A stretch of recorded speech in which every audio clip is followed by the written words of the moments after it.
Thank you for the introduction. Ooh, let's turn it this way. And thank you all for coming and for having me. I would like to start by calling back to mind one of the interesting puzzles that Paolo presented us on Monday in his keynote address. And that is these ultrafine particles that are observed in the outflow of deep convective clouds. So we know that the processes that are occurring inside these convective clouds are quite complex and all happening simultaneously. And we've seen a lot of good examples of this in the talks in this session. But what's important to remember is that especially in terms of describing the atmospheric aerosols, a lot of the information that we have, a lot of the models that we've built are parameterized, if not kind of biased, by our knowledge at the boundary layer. So in terms of thermodynamic properties, chemical mechanisms, interaction parameters, and phase state, we tend to focus on conditions where we live and conditions where concentrations are high, which is fine. But when we try to apply this knowledge to conditions that are a little more exotic, where temperatures are very low, where the conditions are very clean, and where the transport is very fast from one to the other, it's not necessarily clear how these two regimes will line up and how applicable our theory will be. And we've been specifically focused on new particle formation rates. So it's clear that a lot of our observations of new particle formation in the field are based on boundary layer observations at specific sites. And so we would like to question how applicable these are to the upper troposphere. And we've got some studies in the past that have tried to look at this. So we can take information that we gained from the Indo-X campaign over the Indian Ocean and the LBA-CLAIRE campaign over the Amazon and try to model the ultrafine particle concentrations that they observed with a cloud resolving model in 3 dimensions with online aerosols and binary sulfuric acid nucleation. And what we would find is there is a strong discrepancy between the two. So in the Indo-X campaign, the model can reasonably well predict the concentrations of the ultrafine particles, at least the median of the model grid cells is bounding along with the maximum, the concentrations that were observed. Whereas for the Amazon, it's kind of hopeless. We don't really see how we can make up this gap. So what we would like to hypothesize is if the organics themselves could be self-nucleating and introducing an entirely new process that we hadn't considered before, in the models at least. This has been seen before in the lab. So in 2006, Markku Kumala published a short paper where they took ambient air in Finland and dried it, filtered, removed the soluble compounds, filtered it, and then put it into a cooling tube and cooled it down to conditions that were reflective of the cloud outflow. And when they did that, they saw that the particle number concentrations spiked and kind of stayed that way until they rose the temperature back up. And then there's some interesting effects here as well. But they were able to kind of back calculate a formation rate of 3 nanometer particles just from insoluble organic nucleation at cold temperatures. And they found, they suggested about 5 particles per cubic centimeter per second for 3 nanometers. So this could work, but we need to actually put it into a 3D model to see if these concentrations are kind of realistic for what might happen in the actual atmosphere.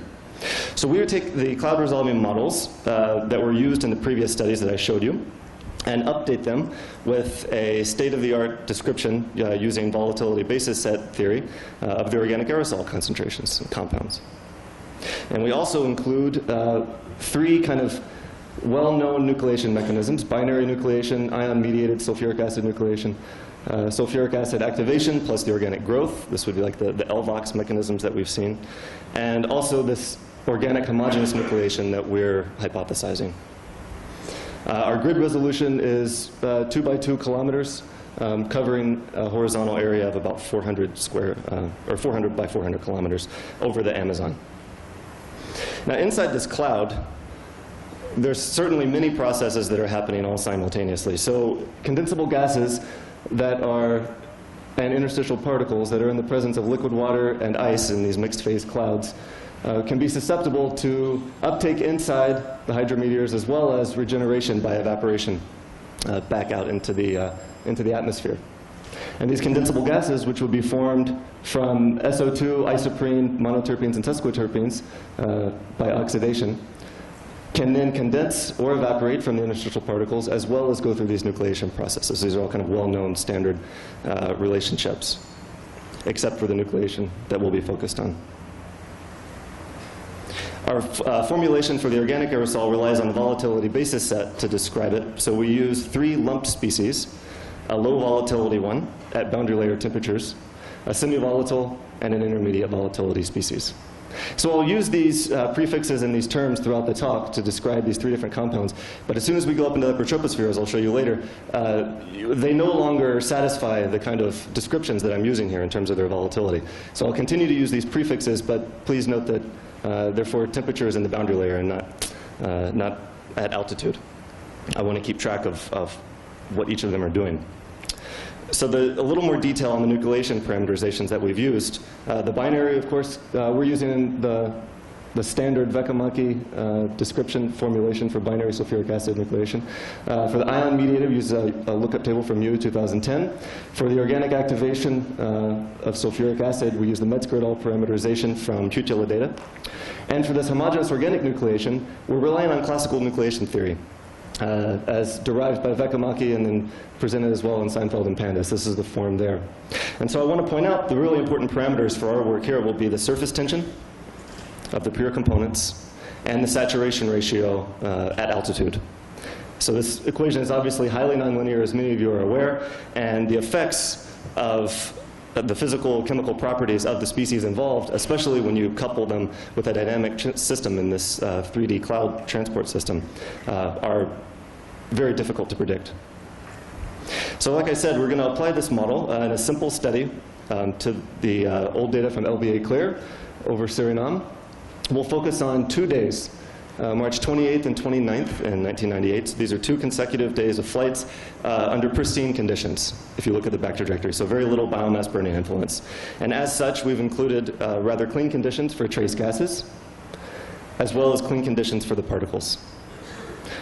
So the boundary layer concentrations of different mode particles were measured in situ and then projected to the upper troposphere to initialize the model. So projected from the average concentrations measured during the campaign. The overall effect of the cloud is quite interesting. And maybe it's better if we do this. And I want to go through it quite carefully here. So I've plotted mass concentration on the left and particle number concentration on the right. And the gray dashed line shows the initial condition profile in both slides. So if we compare that to the black solid line, which is the out-of-cloud profile after 5 hours of simulation, we can see very little change. So the gradients that were obvious in the initial conditions tend to get smoothed out due to transport, due to evaporation, condensation, and coagulation. Whereas if we look at the blue lines, which are the in-cloud median profile, after 5 hours, we see strong decreases from the initial conditions in the mass concentration, but in terms of the number concentration, we see decreases in the boundary layer where the precipitation is happening, and increases at altitude. I've also plotted this red dashed line, which is the median of all of the grid cells in each horizontal layer, plus 1 sigma, to give you a sense of the variability that the model is predicting here. We can compare this directly to the observations that were made that I showed you before on slide 2, and what we see is instead of under-predicting strongly the size distribution that was observed, we now bound it with the mean concentrations predicted by the model and the maximum concentrations predicted as well. So lots of variability here, but we think it gives at least some sign of optimism for the hypothesis that we have. And just to remind you, the concentrations of the previous model without the organic homogeneous nucleation strongly underpredicted on a log scale here, strongly underpredicted the peak in ultrafine particles that we're seeing. To give you some sense of the horizontal variability in this model and how nonlinear it is, we can look at the top left at the isoprene concentrations in the fully developed cloud and see directly the enhancement in the anvil of the boundary layer isoprene molecules being injected up aloft. We can also see the nucleation rate predicted by the model, this is in particles per cubic centimeter per second on a log scale, and how heterogeneous it is in space, especially at altitude. So the strongest signal that we get from the nucleation rate tends to be where we see those nucleation mode particles from the flight campaigns. However, there is nucleation happening throughout the entire cloud. So it's not just one class of compounds that seems to be nucleating. The situation is different as you move to different regimes. So I'll speed up a bit. We've decomposed this into contributions from each of the different nucleation mechanisms and found, again, that the homogeneous organic nucleation mechanism seems to be dominating the story here. So if we look especially in the upper troposphere, as a function of time, this is averaged over the entire horizontal domain, the mean concentration, the mean nucleation rate from the homogeneous organic nucleation dwarfs the other three sources.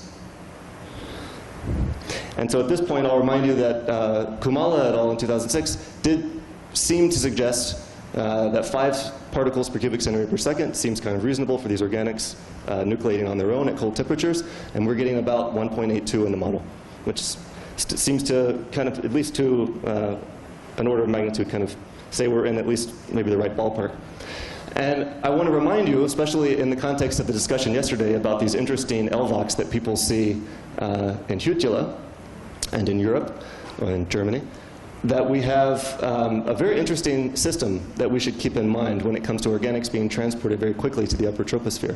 So temperature I'm plotting here in the dashed black line, and the volatility or saturation concentration of each of the 3 classes of organics in the green, orange, and brown lines for the intermediate volatility, semi-volatile, and low volatility compounds. So in the boundary layer, they are what I've told you before in the table. However, as we ascend in the atmosphere and decrease in temperature, they decrease quite rapidly until in 10 to 14 kilometers, both the low volatility and semi-volatile species are behaving like extremely low volatility compounds. The intermediate volatility species just kind of peaks here. And certainly there are uncertainties due to enthalpy of vaporization uncertainties and all of this. But to first order, this effect is happening. And we can project this using the vapor concentrations that are predicted by the model to look at saturation ratios that the model is predicting. And so here we get up to a factor of 1,000 or so for semi-volatile and low volatility compounds in the regime of 10 to 12 or 14 kilometers. And again, indicating that this nucleation process could be feasible. If we look at the relative contribution of those compounds to the nucleation mode particles, we can see that sulfate ions contribute significantly in the boundary layer. But of course, it's dominated by the low volatility organic aerosols, as we've seen from the in situ measurements. And when we get to about 6 kilometers, the semi-volatile organics start to dominate the story.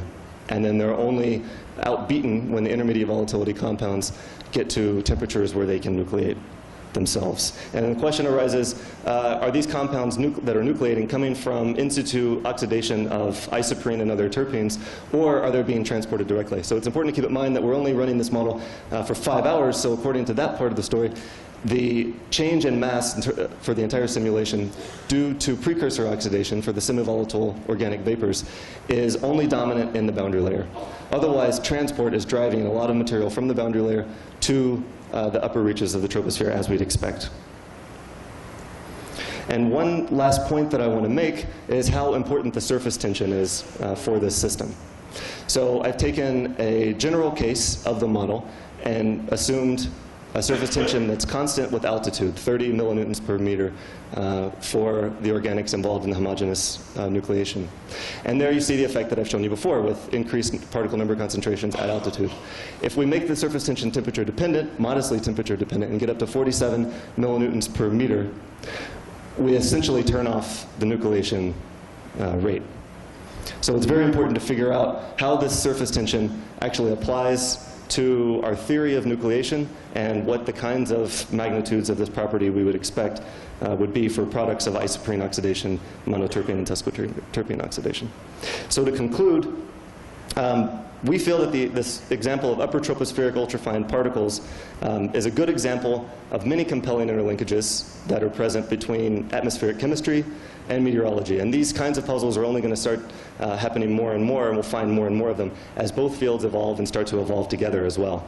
And our field observations, experiments, and models all get better. In terms of this study, the homogeneous nucleation of organic vapors seems plausible from the calculations that we've run. And there's lots of things to do in the future. Certainly model development needs to go on, but in terms of chemical properties and lab measurements that we would love to see, I didn't get to talk about trace gas deposition on ice surfaces, but that's very important, obviously, for the sink of these vapors that could be nucleating in the upper troposphere. And I mentioned that we would be glad to have some more information about surface tension and multi-compound interactions at cold temperatures. For field observations, yeah, there's lots of things that would be great to have. So thank you for your attention, and I'll thank my funding and also my collaborators at Stockholm University and take your questions.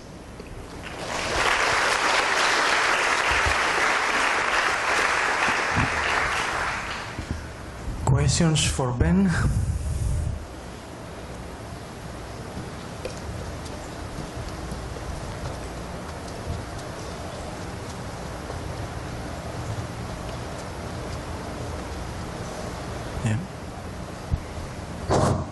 Very interesting talk. You know, I wrote a paper about 15 years ago suggesting convection could be a large source of new particles in the upper troposphere, and we had a hard time with reviewers, and we weren't, of course, smart enough to figure out that organics are involved in that process.